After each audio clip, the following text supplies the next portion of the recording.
அப்பா ஒரு good news. என்னப்பா? அப்பா கிரிக்கெட்ல இந்தியா ஜெயிச்சிருச்சு. இதான் good நியூஸா?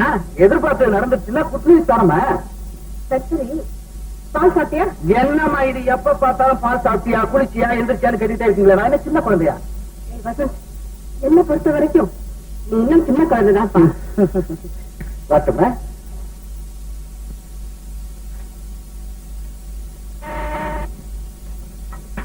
S sir. will you please come here? Coming sir.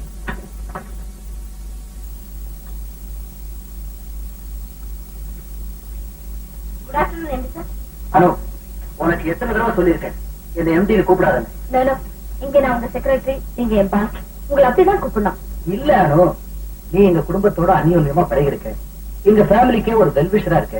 அதனாலதான் இந்த அளவுக்கு மீறிய மரியாதை எல்லாம் வேண்டாங்க. ஓகே சார், இனிமே உங்களை வசந்த்னே கூப்பிடுறேன். போதுமா? அம்மா உங்க வீட்டுக்கு வர சொன்னாங்க. என்ன விஷயம்? அபிஷேகா? இல்ல பின்ன ஏதாவது நியூஸ் ஸ்கீம் டிஸ்கஸ் பண்ண போறாங்களா? எதுக்குன்னு சொன்னாதானே அதுக்கு தகுந்த பயிர் எடுத்துட்டு போக முடியும். அனு, வந்து உங்ககிட்ட ஏதோ பர்சனலா அம்மா பேசணுமா? சாயந்தரம் 5 மணிக்கு வர சொன்னாங்க. Sure.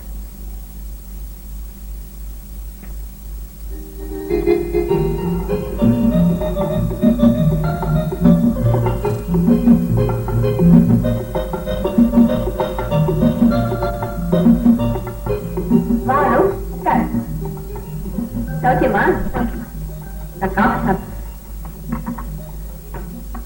ஆமா, நம்ம ஃபேக்டரியில எத்தனை பொண்ணுங்க வேலை செய்யறாங்க? சுமார் 30 பேர் இருக்கும்.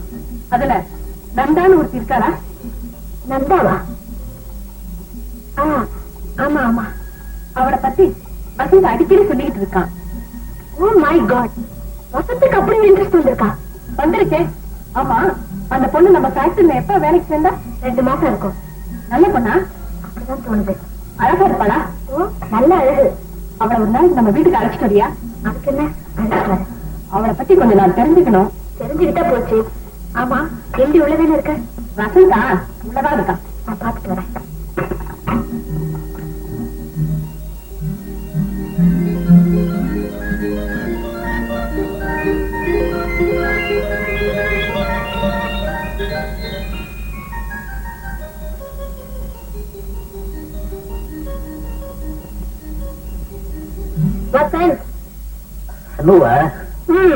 என்ன எப்ப பார்த்தாலும் கம்பெனியும் ஷெல்லையும் படிச்சிட்டு இருப்பீங்க, இப்ப என்ன கனவுல நடக்கிறீங்க? இப்ப கூட நான் கவிதை தான் படிச்சிட்டு இருக்கேன்.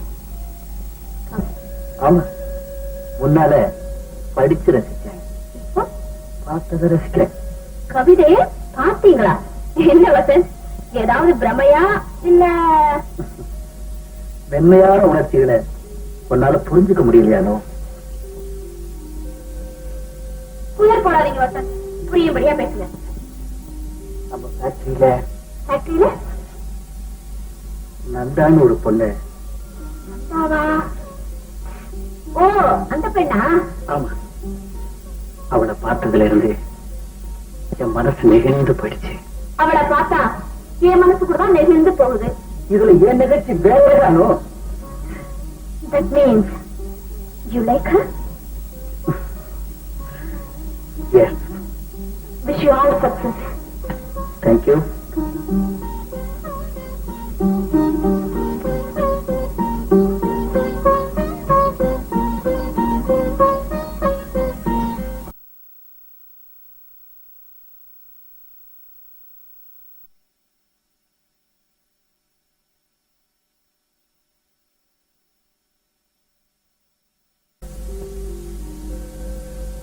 புயல் போடாதீங்க வசந்த், புரியும்படியா பேசுங்க. நம்ம ஃபேக்டரியில நந்தான்னு ஒரு பொண்ணு. நந்தாவா? ஓ அந்த பெண்ணா? ஆமா, அவளை பார்த்ததுல இருந்து என் மனசு நெகிழ்ந்து போயிடுச்சு. அவளை பார்த்தா என் மனசு கூட தான் நெகிழ்ந்து போகுது. இதுல என் நிகழ்ச்சி வேறதானோ? That means you like her? Yes. Wish you all success. Thank you.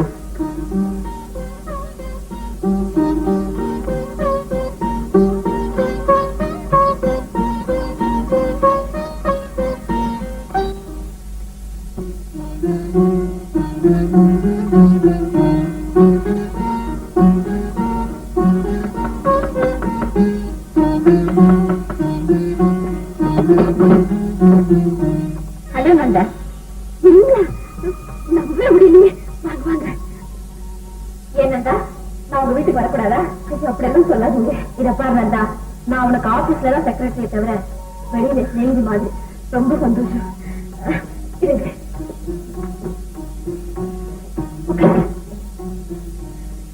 அம்மா. என்ன நந்தா? இவங்கதான் எங்க அம்மா.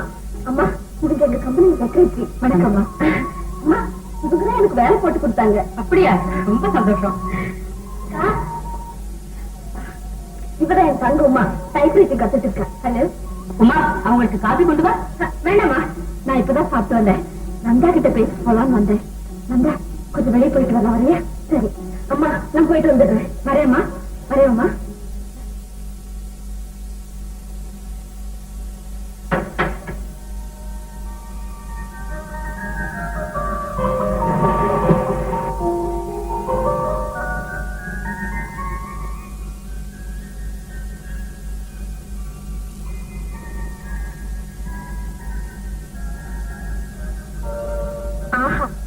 மகாலட்சுமி குடி இருக்கிற கோயில் மாதிரி இருக்கு இந்த மாளிகை.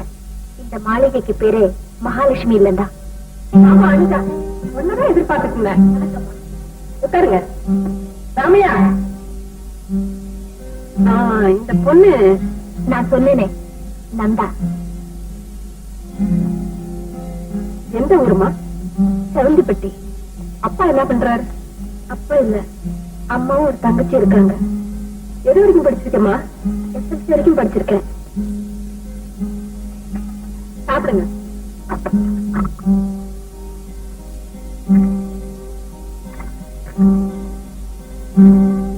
காப்பில சர்க்கரை இல்லையே. சர்க்கரை போடுங்க. மறந்துட்டு போல இருக்கு.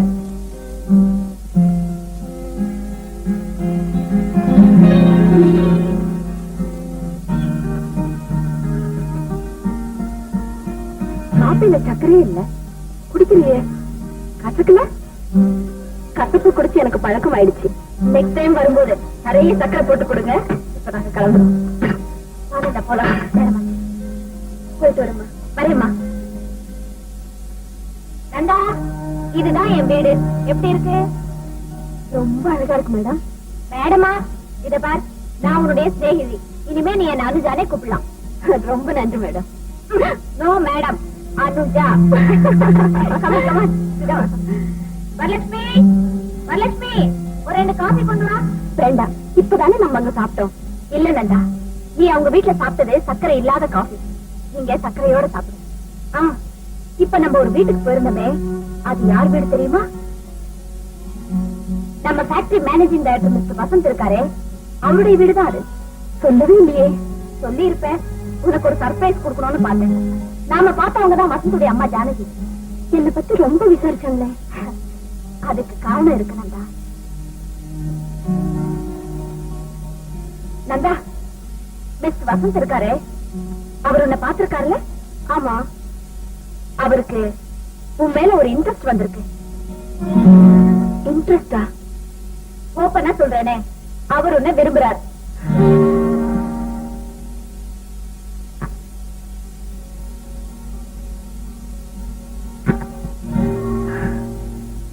இங்கேயும் கசப்பு தான் கிடைச்சிருக்கு. சக்கரை போட இந்தா, இத கொண்டு போய் வச்சுட்டு சக்கரை போட்டு வேற காபி கொண்டு வா.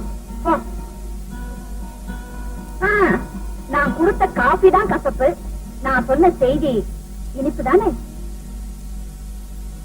நந்தா, என்ன நந்தா? ஒண்ணும் இல்ல. அனு, அவர் என் மேல அன்பு வச்சாருன்னா அது என் துர்பாக்கியம் தான். நீ என்ன சொல்ற? ஆமா அனு, நான் ஏற்கனவே ஒருத்தரை நினைச்சிருக்கேன். யார் நந்தா? எனக்கு சொல்ல கூட கூச்சமா இருக்கு. என்கிட்ட கூடவா கூச்சம்? சொல்றேன்.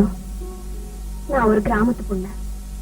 எங்க அப்பா ஒரு தடவை என்ன மெட்ராஸ் கழிச்சிட்டு வந்தாரு. அப்போ ராஜ் என்ன நினைச்சிருக்காரான்னு தெரியாது.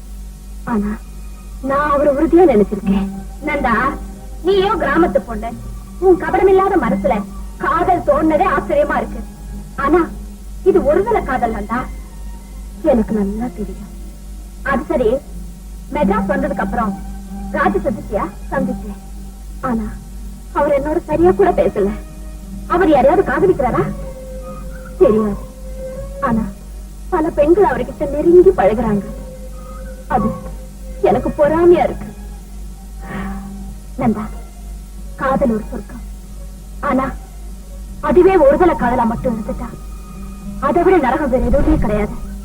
அந்த நரகத்தை நான் தினமும் அனுபவிக்கிறேன். உன்னை பார்த்து நான் இறக்கப்படுறேன் நந்தா. நீ சீக்கிரம் இந்த நிலையை மாத்திக்கணும். முடியுமா அனு? ஏன் முடியாது? இத பார், நீ காதலிக்க நினைச்சியானா முதல்ல உன் மனசை வெளியே காட்ட தெரிஞ்சுக்கணும். ஒரு பார்வையில, ஒரு வார்த்தையில, ஒரு சிரிப்புல உன் மனசையெல்லாம் குத்தி காட்டணும். தைரியமா பேசணும், பழகணும். தெரிஞ்சுதா?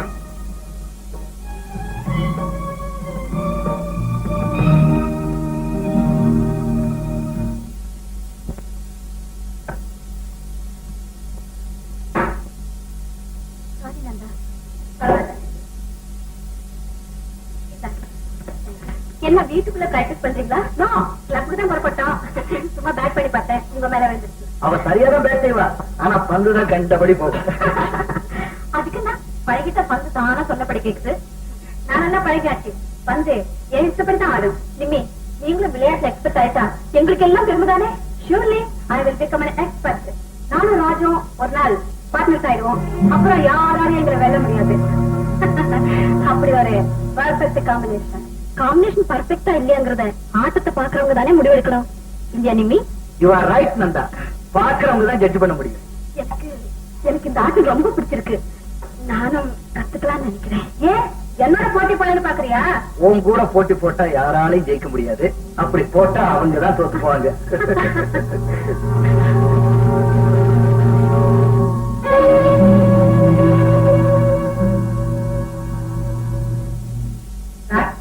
கிளப்புக்கு நேரம் ஆயிடுச்சு, நீ புறப்படு. இத புறப்படுமா? ஆண்டி, நாங்க வரோம். என்னம்மா?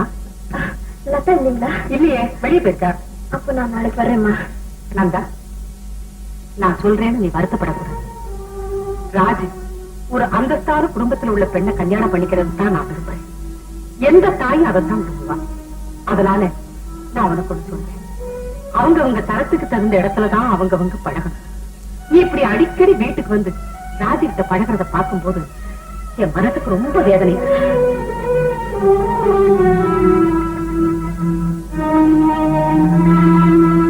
போயிட்டு வாமா.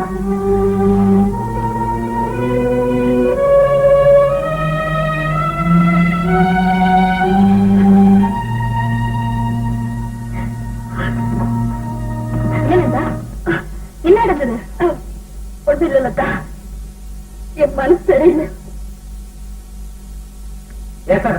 என்ன அந்த பொண்ணை முகத்துல இது மாதிரி பேசிட்டீங்க? என்னதான் நமக்கு பெரிய அந்தஸ்து வந்து நிறைஞ்சிட்டாலும் ஒரு பெண்ணை வீட்டுக்கு வராருன்னு சொல்லாமா? நீங்க சும்மா இருங்க, உங்களுக்கு ஒண்ணும் தெரியாது.